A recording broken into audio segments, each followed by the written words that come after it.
Cheers, everyone. We finally made it to Halloween Horror Nights 2022. Here's 7 tips to make your experience better. Stop. I don't give it! Yes! Oh, it looks like the whole front row.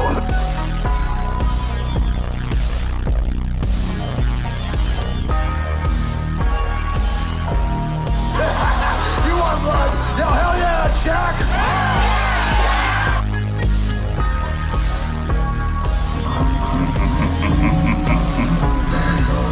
Tickets, please.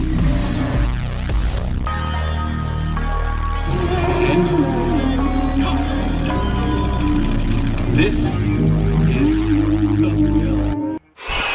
Did you miss me? No one will live happily ever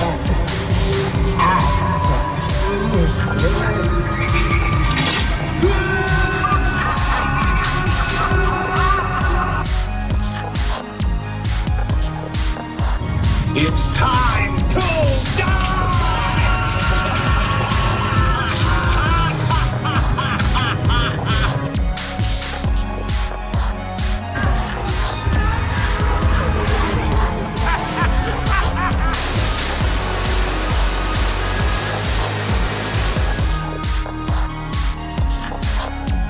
First tip is to have a strategy. Going into Halloween Horror Nights, there's 10 houses, multiple scare zones, 2 shows, lots of other things to see. Look online, do a little bit of homework, figure out which houses you may want to see first, plan ahead, and be ready to call a couple of audibles in case things don't go your way. The park can be very crowded with capacity greater than 20,000 people per night, and lines sometimes going multiple hours long just to get into one house.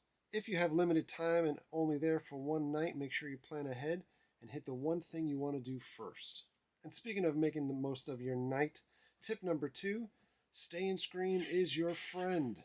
A lot of new folks are asking what Stay and Scream is, and basically what it means is that if you have a daytime ticket for the park and a Halloween Horror Nights ticket, and remember those are 2 separately ticketed events, you can stay while the park clears all of the daytime guests out in a special holding area, and that holding area will open up early for you to be able to get a jump on some haunted houses or haunted mazes before everybody else.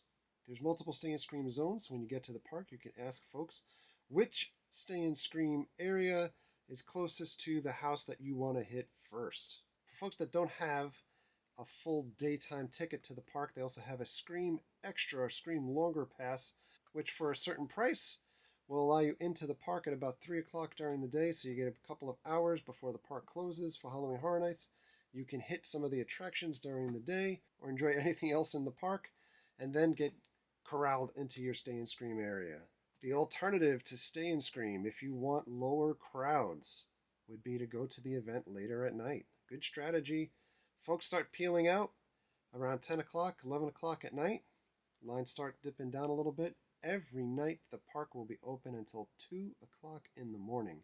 So if you are a late night person, you can certainly get to the park late and probably hit the majority of houses, if not all of them, late night hours with limited lines instead of either doing express or getting to the park super early for Stay and Scream. And speaking of express can be pricey, but it is worth its weight in gold to be able to pass by folks on the general line. Like I said, general lines can stretch an hour, 2 hours, sometimes up to 3 hours in busy Hell Week scenarios, and Hell Week being kind of the last 2 weeks of the Halloween Horror Nights run in October.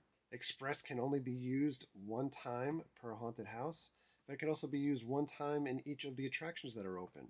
The third tip would be to enjoy the scare zones. In between all of the haunted houses are some gloriously decorated, horrific streets, and within those streets, a lot more personal interaction and scares taking place with scare actors just roaming around. There's really no way to avoid being scared somewhat. So if you are a scaredy cat first time going to the park and you're not trying to get into the houses and things like that, the scare actors will be in the streets in between each of the haunted houses, as well as the shows that are taking place, Lots of scares to be had, and they focus in on the folks that look like they are the most scared. Keep in mind that at Halloween Horror Nights, none of the actors can touch you, whether it is inside of one of the houses or if it's on the streets. And likewise, you cannot touch the actors. That is a quick way for a one-way pass out of the parks, and likely trespass for good.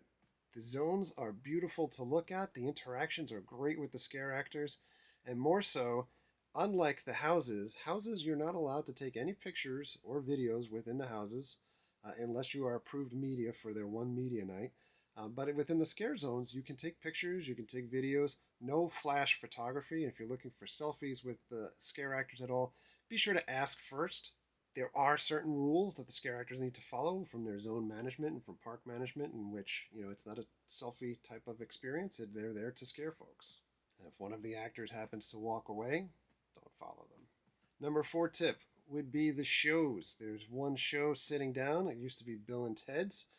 Excellent Halloween adventure. This year it's Nightmare Fuel. It's their second time at the event. Nightmare Fuel, excellent show.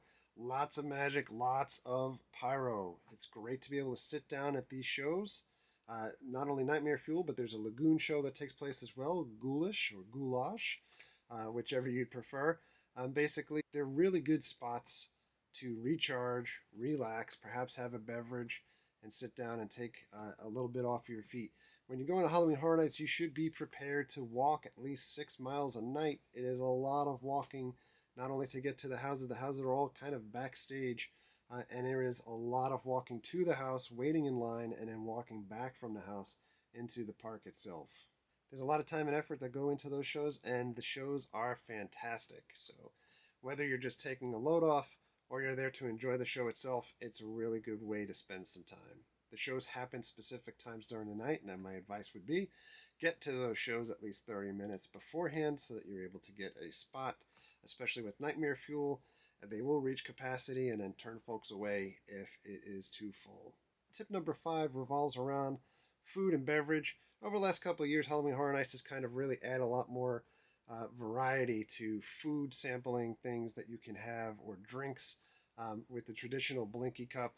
Blinky Cups, legendary at Halloween Horror Nights, basically a plastic cup, usually with the Halloween Horror Nights logo.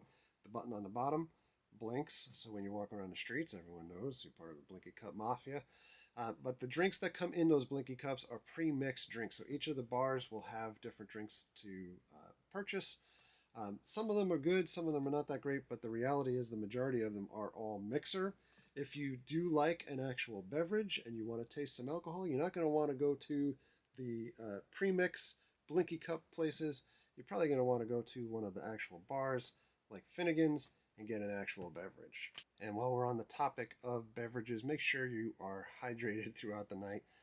Each of the stands that you'll pass by offer soda, or they offer water, or you can get a refillable cup, which is my recommendation. Soda at the event is like $4.70, and water is like $5.50. You can buy a refillable cup and bring it back every night. When you buy the cup initially, it's charged for that one night, unlimited refills for the night at any of the Coke machines. But you can bring it back a following night and get it recharged again for a reduced price to be able to use it for a secondary night or a third night, etc.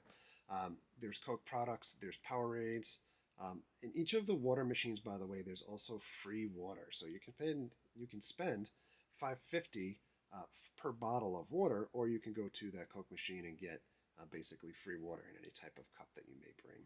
That is, your mileage may vary. They could always potentially change that during the event if folks are taking too much use of it. But for now, at least, you can get free water out of those Coca-Cola machines. And that leads into tip number 6.